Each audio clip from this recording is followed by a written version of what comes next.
Olá, amigos do canal Asa. Meu nome é Peter Biondi, eu sou consultor, professor e jornalista na área de aviação, com especialização na área de Airline Airport Management, falando para vocês diretamente de Atlanta, nos Estados Unidos, com comentário de algumas notícias da aviação da semana. Vamos começar com uma notícia que teve bastante repercussão nas redes sociais. A Azul anunciou sexta-feira que completou seu plano de reestruturação voluntário. O processo envolve a redução de 2,5 bilhões de dólares em dívidas e compromissos com leasing. Também houve redução de dívida de empréstimos e financiamentos em 1,1 bilhão de dólares. A redução de dívida de arrendamento de aeronaves por volta de 40%. Redução de pagamento de juros anuais em 50%. A Azul conseguiu captar 1,375 bilhão de dólares em senior notes que deverão ser pagos. Então não é dinheiro de graça, não. Você vai ter que pagar de volta. E uma coisa interessante foi que depois dessa reestruturação, a American e United ficaram com 16% da Azul.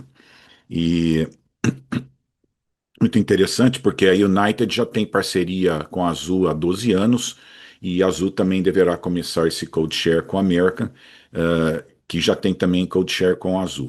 E essa participação não dá direito a voto no board. Então, isso é muito importante, esse é o interesse da United Azul em ter uma rede de distribuição de passageiros no Brasil e também oferecer para a Azul as suas conexões nos Estados Unidos. O único problema é o tipo de aeroporto que eles operam, né? Porque a American e a United não operam de Viracopos, então eles operam em Guarulhos, então onde a Azul tem menos voos. E também operar em Fort Lauderdale não é o hub nem da American nem da United, então também fica um pouco mais difícil a conexão. O meu único problema que eu já tive com a Azul de comentário de pessoas era a qualidade das conexões, muitas vezes, né? Eu lembro que o pessoal reclamava da JetBlue, eram 6 horas daqui de Atlanta para pegar o voo da Azul em Orlando, eram 6 horas esperando no aeroporto. Então é muito importante essa participação, porque ajuda a criar conexões melhores para os passageiros que estão viajando nessas duas empresas. E só uma coisa que me chamou a atenção é o caso. Existe uma documentação online que você pode checar. Eu vou passar aqui para você. É o caso número 25-11176, entre parênteses SHL. Esse é onde estão os documentos registrados desse caso da Azul. E se você olhar o último documento que está lá, é o documento 1287, que é do dia 20 de fevereiro. E fala assim: o plano de reorganização foi aceito e aprovado. E tem um item lá que fala que profissionais que têm algo a receber têm que fazer seus pedidos em 30 dias.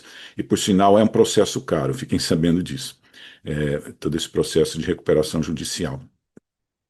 Então, o que me chamou a atenção disso é que tem etapas no processo do Chapter 11, e uma das etapas é essa apresentação da reestruturação e a aprovação da reestruturação.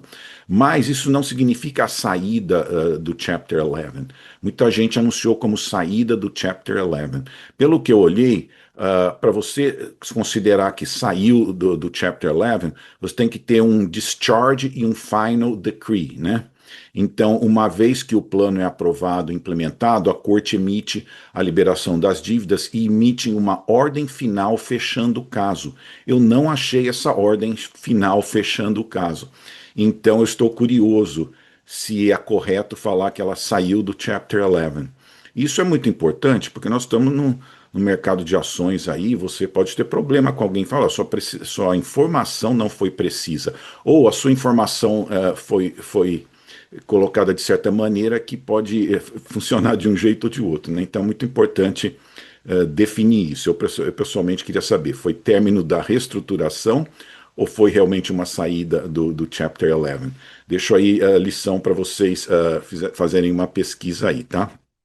Mas para mim é muito importante essa precisão de informações.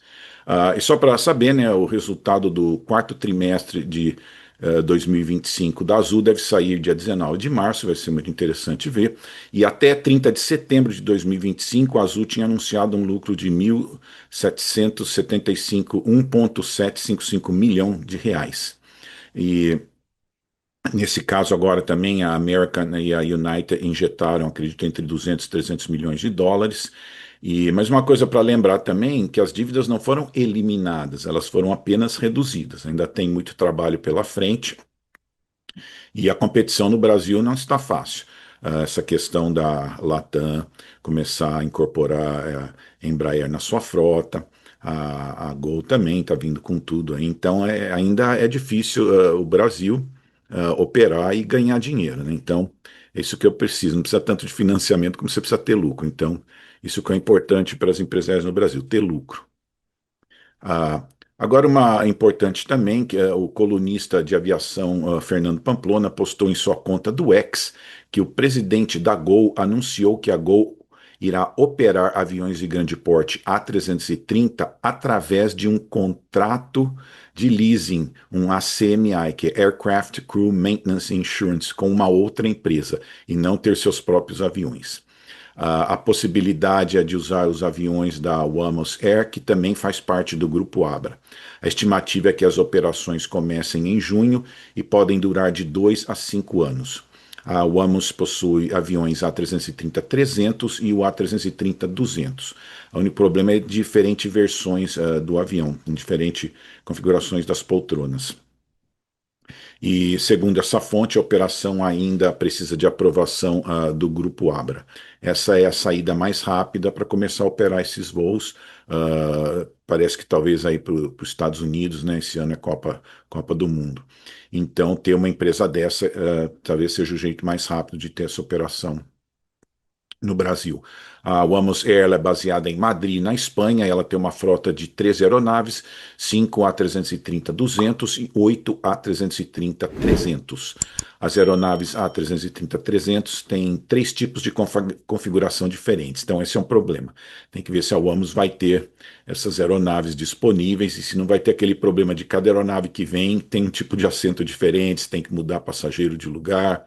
Então, isso é muito interessante quando você contrata esse tipo de serviço. Muitas vezes a empresa não tem todas as aeronaves na mesma configuração de assentos. E a Amos já oferece seus serviços para a Air Europa, para a Ibéria e para a TAP. A Amos passou para o controle da Abra em outubro de 2024, é até recente. E, por exemplo, tem um caso interessante de Azul teve seu pedido negado para uma empresa dessas operar o voo de Belo Horizonte para Orlando pelo governo americano. O governo americano negou que fosse operado por uma dessas empresas. Eu já falei também o problema da configuração de assentos, né? Dependendo das aeronaves disponíveis, cada uma pode vir com um assento diferente. Talvez usem também o mesmo sistema que a Azul usa, que tem dois tradutores a bordo, dois representantes da empresa, mas os comissários são dessa empresa que eles contratam. E a Azul usou esses serviços da Highfly e da Euroatlantic. E me parece que foi o da Highfly que o governo americano não autorizou fazer Belo Horizonte para Orlando. Mas essa é a solução, talvez, para começar rápido, já que não vão ter essas aeronaves disponíveis ainda. Agora vamos uma interessante aí, né, do governo brasileiro. Mais uma vez, o governo quer fazer mudanças em financiamentos do Fundo Nacional de Aviação Civil após perceber que as condições não atraem interesse de empresas aéreas. A ideia desses empréstimos seria aumentar o número de voos no país e aumentar o acesso ao transporte aéreo.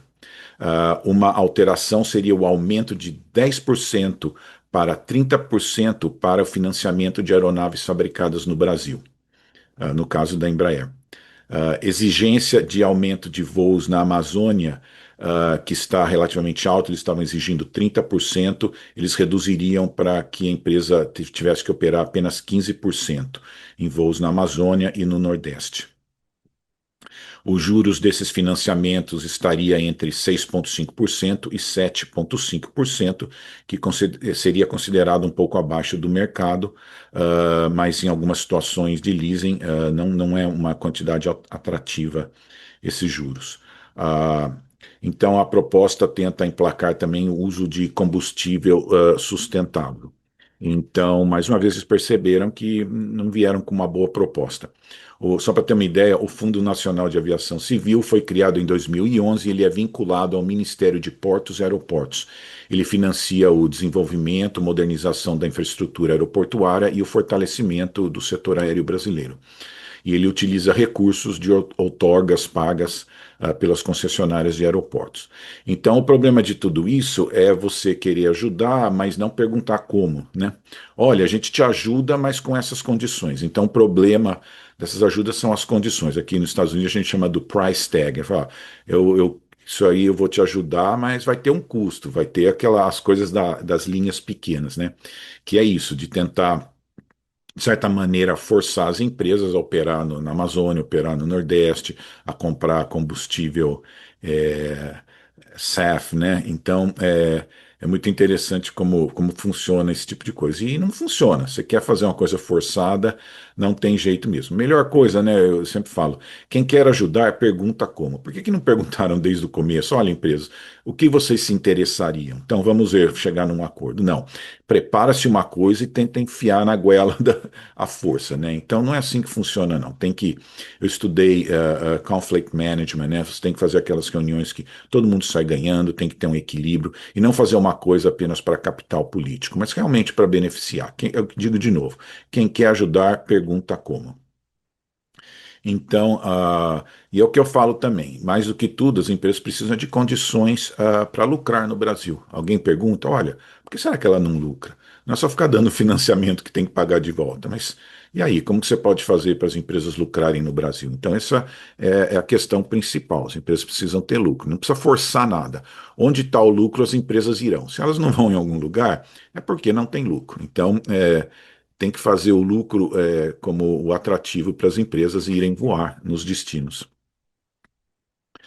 Agora, uma da Airbus, né, e sobre supply chain, que a gente chama, né? A Airbus criticou a fabricante de motores de avião Pratt Whitney por atraso na entrega de motores para seus Airbus A320. O alvo da Airbus era entregar 75 aeronaves por mês, mas deve ficar abaixo do esperado. Esse já é um problema sério de motores de avião. A Spirit teve problemas, outras empresas tiveram problemas para entrega e para revisão. Houve um problema em um motor também que demorou para fazer revisão. Então, a indústria de aviação ela tem sofrido uma crise de fornecimento de peças, né, por causa de gargalos na produção, falta de material, falta de mão de obra especializada. E é muito interessante. Eu conheço técnicos que trabalham com isso, o cara é especializado numa coisa muito específica, né? Esse problema tem forçado empresas a deixarem aviões parados e também aumenta o custo de manutenção das aeronaves. Outros fatores foram também a fragmentação da cadeia de suprimentos. Eu vi um artigo sobre a Boeing dizendo isso, né, que são muitos fornecedores espalhados por muitos lugares. Isso muitas vezes é difícil ter controle muito rígido sobre esses fornecedores. Eu lembro uma história de um fabricante de carro, se eu não me lembro, a Honda, que eles tinham a fábrica principal e os fornecedores tudo em volta. Então, tudo fácil ali de produzir no mesmo lugar. Mas eu lembro que a Boeing espalhou muito, pulverizou, né, essa cadeia de suprimento e acabou tendo alguns problemas. E outras coisas como tensões geopolíticas, né, que afeta materiais raros, problemas na produção de motores, né, falta de alóis, semicondutores, materiais raros são controlados 85% da produção é da China, né? Tem países que têm, mas quem é bom em fazer esses elementos, a China, ela tem usinas que fazem esse tipo de transformação. Barreiras comerciais, riscos de partes falsas, esse é outro problema. Começa a faltar peças, começa a achar peça que não é peça original. E, então, esse é o problema que tem nessa coisa de supply de peças de aviões. Eu vi uma empresa também, né?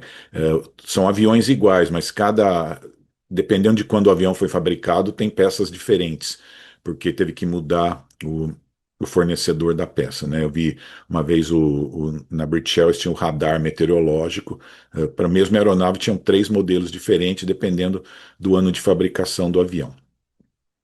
E teve o caso também da Boeing e da Airbus, tiveram que salvar uma empresa chamada Spirit AeroSystem, porque ela fornecia partes importantes para os aviões delas. Então, esse é o problema ainda. Esperam que até o final desse ano os problemas diminuam nessa área de suprimentos para a cadeia de produção de aviões. Mas tá bom, esses são alguns comentários da semana. Nós pedimos que você assine o canal, que você recomende para os seus amigos e deixe seus comentários que são muito importantes. Se você tem alguma contribuição, alguma coisa aí para colaborar com o canal, por favor, deixe sua contribuição aí. Muito obrigado.